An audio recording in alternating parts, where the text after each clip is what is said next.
हामिदन मुसल्लियन अम्मा बाद औज़ु बिल्लाहि मिनश शैतानिर रजीम बिस्मिल्लाहिर रहमानिर रहीम कुल्लु नफ्सिन ज़ाइक़तुल मौत। आज आप लोगों को मैयत को गुस्ल देने का प्रैक्टिकल जो तरीक़ा है वो मैं आप लोगों को समझाने जा रहा हूँ। सबसे पहली चीज़ ये कि ये हर एक मुसलमान को जानना चाहिए, बहुत अहम चीज़ है। जाहिर सी बात है, कौन सा ऐसा घर है कि जिसके घर में किसी का इंतकाल ना हो या नहीं हो सकता है ना। तो ये चीज़ हर एक मुसलमान के लिए जानना बहुत ज़रूरी है। दूसरी चीज़ ये है कि मैयत को जब हम गुस्ल देते हैं ना तो होना ये चाहिए कि कोई तख्ता वगैरह हो, है ना, कोई तख्ता वगैरह हो, है ना। और अगर तख्ता ऐसा है कि उसके बीच में एक सुराख भी है, जब आदमी को लेटाते हैं, है ना, तो उसके बीच में एक सुराख हो तो ज़्यादा बेहतर है। और अगर नहीं है, कोई चारपाई ही है, कोई तख्ता है एकदम नॉर्मल ऐसा, तब भी काम चल जाता, कोई बात नहीं है। लेकिन तख्ता हो इसीलिए कि ताकि उसके छींटे पानी वगैरह के जो है आपके ऊपर ना पड़े, है ना। जो आप गलासत वगैरह साफ़ करें वो छींटे ना आए, है ना। तो ऊपर थोड़ा रहे अच्छे तरीके से, मैयत के ऊपर फिर वो दोबारा ना आ सके। एक और बात यहाँ जान लीजिए कि मैयत को लिटाने में कोई सिमत का जो है लिहाज नहीं किया जाएगा कि पूरा पश्चिम उत्तर दक्षिण किस तरफ लिटाया जाए गुस्ल देने के लिए। आप जिस तरफ सहूलत आपको हो उस तरफ आप लिटा सकते हैं, है ना। अब मैयत को इस तरीके से जो है आप लिटा दिए। मैयत को ऐसा आदमी गुस्ल दे जो मुत्तकी और परहेजगार हो, है ना, आपको लगे कि आदमी अच्छा है, बेहतरीन है। और अगर घर का कोई आदमी है तो ज़्यादा बेहतर है, घर का कोई आदमी है ज़्यादा बेहतर है, ताकि वो अगर मैयत के अंदर बाई चांस कोई ऐब वगैरह देखे तब भी छुपा ले, पहली चीज़ ये। और दूसरी चीज़ ये कि मैयत की साफ़ सफाई इस तरीके से करे कि जिस तरह माँ अपने बच्चे की साफ़ सफाई करती है ना, गलाज़त साफ़ करती है। अब कोई आदमी ऐसा है, आप उसको गुस्ल देने के लिए बोल दिए, अब वो आदमी घिन महसूस कर रहा है, तो वो मैयत की सफाई कैसे करेगा? जाहिर सी बात है वो नहीं करेगा। एक चीज़ और भी, मर्द को गुस्ल दें, औरतें औरत को गुस्ल दें, है ना।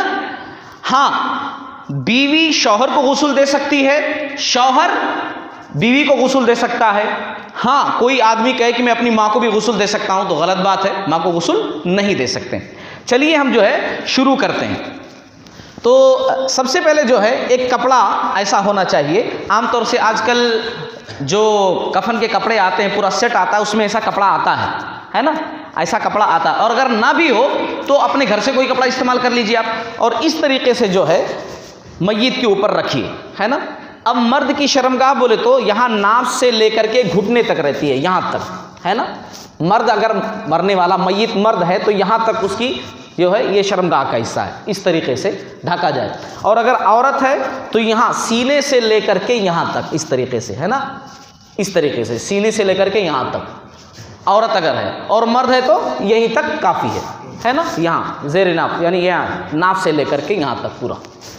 तो सबसे पहले ये कपड़ा आप कर दिए। अब जो है एक जो पहली चीज़ सबसे पहले गुस्ल में है कि आपको कपड़े निकालने हैं। अब कपड़े कैसे निकालेंगे? मरने वाला जो है वो तो मुर्दा है, जिस्म उसका अकड़ जाता है, तो ज़्यादा मेहनत मत कीजिए खोलने निकालने में। सीधा कैंची लाइए, इसको काट करके जो है इसको यहाँ से ऐसा काट दीजिए, काट करके जो है और कपड़ा ये निकाल दीजिए। इधर वाला जो कपड़ा है आप हाथ डाल करके, है ना, जो भी डोरी वगैरह है खोल दीजिए, हुक वगैरह खोल दीजिए, और सीधे यहाँ से जो है खींच लीजिए पीछे से कपड़ा, तो आसानी के साथ ये निकल जाएगा। अब मैयत का कपड़ा जो है निकल गया। अब क्या करना है? सेम गुस्ले जनाबत की तरह, गुस्ले जनाबत आता ना, गुस्ले जनाबत अगर आप लोगों के माइंड में है तो मैयत को गुस्ल देने का तरीका बड़ा आसान है, कोई टेंशन की बात नहीं है। अब हम लोग घबराते हैं, वो क्या है, लोग ऐसा सोचते हैं कुछ गलत हो गया तो क्या है, मैयत उठ जाती, आकर के सताती, ऐसा होता वैसा, कुछ भी नहीं, एकदम सिंपल सादी सी चीज़ है ना, एकदम सादा सा तरीका है। आपको गुस्ले जनाबत आता, समझ लीजिए आप मैयत को गुस्ल आसानी के साथ दे सकते हैं, बस हिम्मत की ज़रूरत है, बड़ा आसान सा तरीका है। अब इस तरीके से क्या नाम है, कपड़ा यहाँ पर रखा हुआ है, आप मैयत का कपड़ा भी निकाल दिए। अब आपको क्या करना है, सीधे सीधे इस तरीके से अल्हम्दुलिल्लाह एक ऐसा हेल्प करने वाले रख लीजिए, और ये पेट का जो हिस्सा है ना इस पर दबाइए ऐसा, इस तरीके से। तो सर पकड़ कर उठाइए और पेट दबाइए, पेट इतनी जोर से मत दबाइए कि क्या नाम है कि बहुत जोर से हो, है ना। मय्यत के ऊपर भी कोई ऐसा जोर नहीं डालना चाहिए जो गलत महसूस हो, है ना, जिससे कुदरती अंदाज में करते हैं ना, यानी एक जिंदा आदमी के साथ, वैसे ही आप पेट का हिस्सा जो है दबाइए। क्यों ऐसा दबाने के लिए कहा गया है, ऐसा करने से क्या फायदा है? आदमी जब मर जाता है ना या सो जाता है, सोना भी मरने ही की तरह है, आदमी सो जाता है या मर जाता है तो उसके पेशाब पैखाने के जो रास्ते हैं वो ढीले हो जाते हैं। इसीलिए देखिए इस्लाम के अंदर कहा गया है कि आदमी जब सो गया, उसको नींद आ गई तो उसका वजू टूट गया, है ना, नींद नाक़िज़ वजू में से। तो आदमी जब सो गया, आंख उसकी लग गई या मर गया तो उसके पेशाब पैखाना के रास्ते ढीले हो जाते हैं। तो जिसकी वजह से आप इस तरीके से जब सर पकड़ करके उठाएंगे इस तरीके से और उसका पेट ऐसा दबाएंगे ना, तो क्या होगा कि उसके जो अंदर गलाजत है वो गलाजत जो है निकल जाएगी आसानी के साथ। गलाजत उसकी निकल गई। अब जैसा मैंने जिक्र किया था कि बेड के अंदर जो आप रखे उसमें अगर सुराख है तो वो गलाजत नीचे गिर जाएगी। अब नीचे कोई भी आप बर्तन रखे हुए हैं, कोई भी चीज़ मिट्टी वगैरह रखे हुए हैं ताकि वो फैले नहीं, है ना, नीचे, या अगर नहीं है सुराख, है ना, तो आप क्या करेंगे कि अब वो गलाजत आपको साफ करनी है तो कफन के साथ एक ऐसा पॉकेट टाइप का आता, कपड़ा दस्ताने टाइप का, या अगर वो नहीं है तो आप अपने घर से कपड़ा को इस्तेमाल कर लीजिए। एक बात अच्छी तरीके से जान लीजिए कि मय्यत के लिए पर्दा बहुत ज़रूरी है, आप ओपन में ऐसा गुस्ल नहीं देंगे। दूसरी चीज़, आप उसकी शर्मगाह के किसी भी हिस्से को बगैर कपड़े के नहीं छू सकते हैं, है ना, बगैर कपड़े के नहीं छू सकते हैं। आपके हाथ में दस्ताना हो गया, आप कपड़ा लगा लिए हाथ में, और फिर उसके बाद जो है इस तरीके से, अब ये कपड़ा इधर ही है, ये कपड़ा इधर ही है, आप क्या करेंगे कि थोड़ा सा उसका हिस्सा जो है इस तरीके से करके ना आप उसकी सफाई पूरी करेंगे अच्छे तरीके से। पूरी साफ सफाई करने के बाद इधर से जो आपके साथ हेल्प करने वाले होंगे वो पानी डालेंगे, पूरा अच्छे तरीके से साफ कर दिया आप। फिर ये जो है पूरी सफाई करने के बाद गलाजत, मतलब सफाई आप जैसा भी कर सकते हो, आपको आसान दिखे, आप सफाई कर दिए। ये दस्ताने वगैरह जो है ना गलाजत लग गई थी, इसको निकाल करके आप फेंक दिए, इसको आप फेंक दिए, अच्छे तरीके से इसकी साफ सफाई आप कर दिए। इस तरीके से उठा करके आप बार बार जो है पानी डाल करके, जब तक गिलाजत अच्छे तरीके से साफ ना हो जाए तब तक आप पानी डालते रहेंगे, है ना, उसमें 1 मरतबा 2 मरतबा 3 मरतबा की बात नहीं। आप पूरी साफ सफाई कर दी अच्छे तरीके से। चलिए, आप जो है गुस्ले जनाबत में भी ऐसी ही होता ना, सबसे पहले क्या करना रहता, गलाजत को साफ करना रहता। अब क्या करना रहेगा, आपको बिल्कुल वजू कराना है, वजू। गुस्ले जनाबत में ऐसी ही होता, वजू करना रहता। अब आदमी मर चुका है तो जाहिर सी बात है अब वजू खुद तो नहीं करेगा, आप वजू कराएंगे कैसे? आप सबसे पहले बस बिल्कुल एकदम सादी सी चीज़, आप ये जो है पहले हाथ उसका दिलाइए, यहाँ तक हाथ धुलाए ना, फिर उसके बाद दूसरा हाथ धुलाए, और दूसरा हाथ धुलाने के बाद फिर क्या करना रहता, अब आपको क्या नाम है, उसको कुल्ली कराना है ना, कुल्ली कराना है, नाक में पानी डालना है। अब आदमी मर चुका है तो उसको कुल्ली कैसे कराएंगे? जाहिर सी बात है पानी डालेंगे तो फिर कैसे निकालेंगे? तो आप पानी लेकर सिर्फ उसके होठों पर ऐसा फिरा दिए तब भी काफ़ी है, या नहीं तो आप रुई ले लिए ना, रुई में थोड़ा पानी लगा लिए और अंदर की सफाई करके रुई फेंक दिए, है ना। नाक में पानी डालना है, खाली पानी लगाकर आप नाक ऐसा कर दिए तब भी काफ़ी है। या अगर नहीं तो आपको गलाजत दिख रही है तो आप क्या नाम है, एक रुई को ऐसा बना लीजिए, लपेट लीजिए और नाक में ऐसा डाल करके उसको साफ कर दीजिए, रुई को फेंक दीजिए। बात समझ में आ रही है? उसके बाद आप चेहरा धुलेंगे। चेहरा जब धुलेंगे, दाढ़ी वगैरह है तो दाढ़ी वगैरह को भी अच्छी तरीके से धुल देंगे, पूरा चेहरा धुल दिए। फिर उसके बाद हाथ, जिस तरह वजू में धुला जाता है यहाँ तक, ये भी हाथ यहाँ तक, है ना।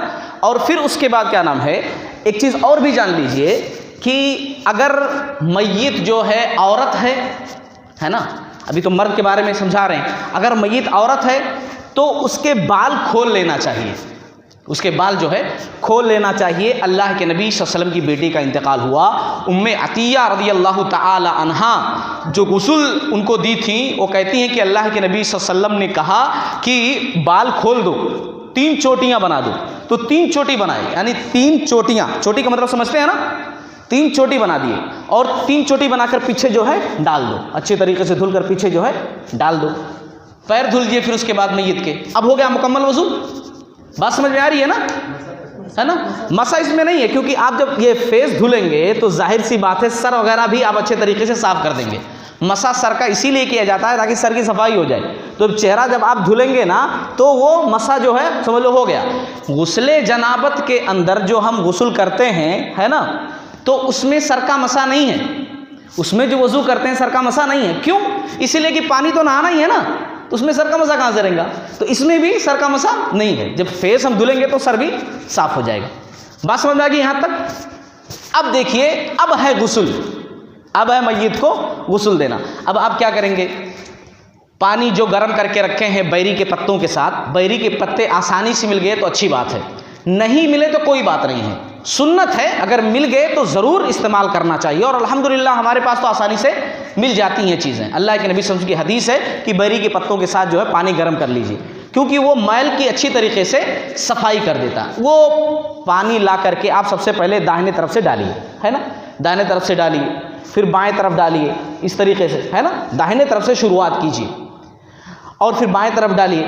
फिर उसके बाद क्या कीजिए कि जहां आपको महसूस हो मैल ज़्यादा रहता है, जैसे कान के पीछे है, यहाँ गले के पास है ना, हाथों की उंगलियों में है, पैरों की उंगलियों में है, जहाँ जहाँ आपको महसूस हो कि यहाँ मैल हो सकता है, और अगर ऐसी जगह जो शर्मगाह के पास वाली जगह अगर वहाँ आपको मैल निकालना है तो फिर आप दस्ताने इस्तेमाल करेंगे, बगैर दस्तानों के वहाँ पर हाथ आप नहीं डालेंगे।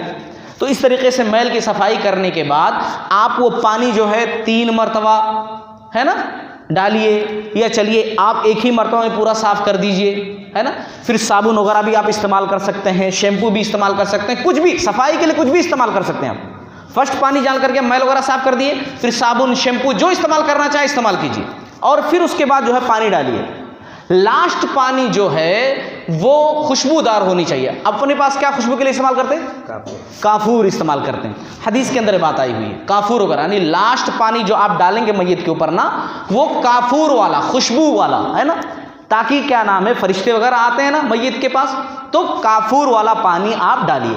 और ये जो पानी डालने की बात मैं कर रहा हूँ, आप 3 मरतबा भी डाल सकते हो, 5 मरतबा भी डाल सकते हो, 7 मरतबा भी डाल सकते हो, ज़रूरत पड़े तो इससे ज़्यादा मरतबा भी डाल सकते हो। जब तक क्या नाम है आप मुतमईन ना हो जाएं तब तक आप डाल सकते हैं। मगर हदीस के अंदर क्या है, 3, 5, 7 इस तरीके से अदद आए हुए हैं।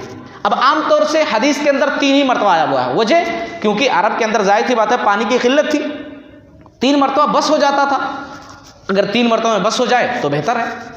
तो ये जो है मुख्तसरन मैंने मैयत को गुस्ल देने का जो है तरीक़ा आप लोगों के सामने रखा है, जिसमें से पहली चीज़ जो मैंने जिक्र की कि मर्द मर्द को, औरत औरत को गुस्ल दे। दूसरी चीज़ ये कि कोई मुत्तकी अच्छा आदमी गुस्ल दे, ताकि अगर कोई ऐब भी मैयत के अंदर देख ले तो छुपा ले। दूसरी चीज़, मैयत की साफ़ सफाई उस तरह करे जिस तरह माँ अपने बच्चे की करती है। तीसरी चीज़, साफ़ सफाई करने के बाद, है ना, गलाज़त वगैरह साफ़ करने के बाद वज़ू कराया जाए, वज़ू कराने के बाद फिर गुस्ल कराया जाए उस पानी से जिसमें बैरी के पत्ते डाले होते हैं, और लास्ट पानी जो है काफूर वाला इस्तेमाल किया जाए। अब ये क्या नाम है, मुकम्मल तौर से गुस्ल जो है मैयत का हो गया, है ना, अच्छे तरीके से। यहाँ एक चीज़ और भी जान लीजिए, आमतौर से परेशानी क्या होती है पीठ वगैरह की साफ़ सफाई में। पीठ वगैरह जब साफ़ करते हैं ना, साबुन वगैरह लगाते हैं, तो कैसे लगाएंगे? जो भी तरीका आपको अच्छा आता हो आप कर सकते हैं, लेकिन एक तरीका ये भी है कि आप इस तरीके से कपड़ा यहाँ रखिए, है ना, ऐसा पलटाएं। अब ये सतर जो है खुलना नहीं चाहिए, कपड़ा ऐसे ही रहना चाहिए। अब एक आदमी मले ऐसा, इस तरीके से एक आदमी पानी डाल दे, है ना, इस तरीके से आदमी पानी डाले, फिर उसके बाद इधर का भी ऐसे ही सेम इस तरीके से उठाए, ये सतर ऐसे ही मौजूद रहे, है ना, इधर लगा करके इधर से पानी डाल दे, है ना, इस तरीके से। बात समझ में आ रही है? अब जो है ये कपड़ा जो है हटाना है ना। अब गुस्ल हो गया ना, ये कपड़ा जो है अब आपको हटाना है, गीला है। तो आप क्या करेंगे, एक बड़ा कपड़ा लाएंगे, है ना। अक्सर जो कफन वगैरह के कपड़े आते हैं उसमें कपड़ा रहता है, एक बड़ा कपड़ा लाएंगे पूरा, है ना, इस तरीके से आप इसके ऊपर फिर से रखेंगे ऐसा, है ना। आप फारूक भाई ये पकड़िए ऐसा, इधर इधर यहाँ पर, यहाँ यहाँ, अब उसको छोड़ दीजिए यहाँ, इस तरीके से आप पकड़े ना। और पकड़ने के बाद अब ये सतर जो है बिल्कुल छुपा हुआ है, और नीचे वाला जो कपड़ा है ना इस तरीके से जो है खींच लेंगे। जो गीला कपड़ा था आसानी के साथ निकल गया, और ऊपर जो है नया कपड़ा आ गया। इधर से मत खींचिएगा, इधर से खींचेंगे तो क्या होगा, ये कपड़ा भी सिमटते हुए आ जाएगा, है ना। इधर से नहीं खींचें, इधर से ही खींचे, और इधर से एक आदमी पकड़े रखे। तो ये हो गया मुकम्मल मैयत को गुस्ल देने का तरीक़ा। बात समझ में पूरी आ गई है? ये सारी बातें जो मैंने जिक्र की हैं हदीस की रोशनी में है। सही बुखारी किताबुल जनाइज़ के अंदर और अबू दाऊद किताबुल जनाइज़ के अंदर ये सारी अहादीस मौजूद है, वहाँ आप देख सकते हैं। अल्लाह ताला हम तमाम लोगों को कहने सुनने से ज़्यादा अमल करने वाला बनाए। हाँ, इसके बाद कफन देने का जो तरीक़ा है इंशाअल्लाह हम अगले मरतबा किसी और दिन आप लोगों के सामने भी तफसील रखेंगे। एक सवाल है।